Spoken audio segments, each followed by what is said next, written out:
So session 3 of the Christmas story. Jesus was born in Bethlehem. We know that because all the carols tell us. Bethlehem was not where his parents lived. It was the ancestral town of Joseph's family, and they were told that they had to go back to their ancestral home to be registered by this census. It was also the ancestral home of King David, because Joseph was a descendant of King David. Now it all came about because of a decree from Rome, and that was nothing godly, but God used it. God used this event to bring about exactly what he planned.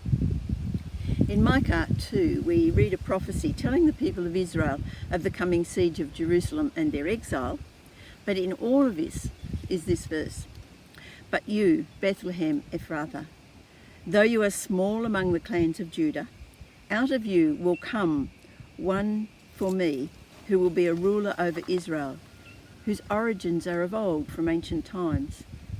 And then a little bit further down, "He will stand and shepherd his flock in the strength of the Lord, in the majesty of the name of the Lord his God. And they will live securely, for then his greatness will reach the ends of the earth." Now the Jewish people regarded this as referring to the Messiah. In fact, when the wise men came to find Jesus, they went to King Herod and said, "Where is this new king?" And Herod had to consult the chief priests and scribes and said, "Where is your Messiah to be born?"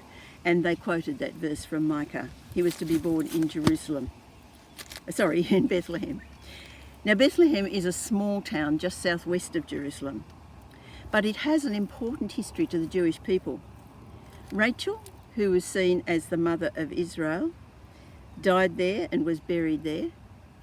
The story of Ruth takes place around there, and David, their greatest king, came from there. And so this is where he was anointed as king. God said to Samuel, "I'm sending you to Jesse of Bethlehem. I've chosen one of his sons to be king." So Bethlehem held an important place in God's scheme of things, even though it was a city of nothing remarkable.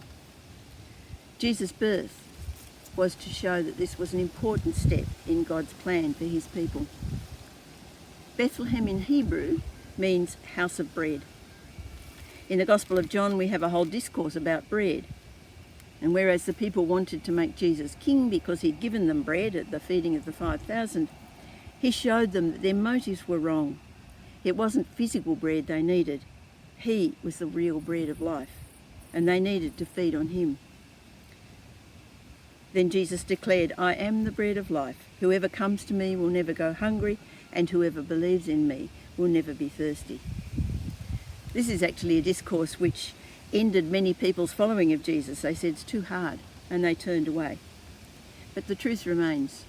Jesus is the true bread on which we need to feed.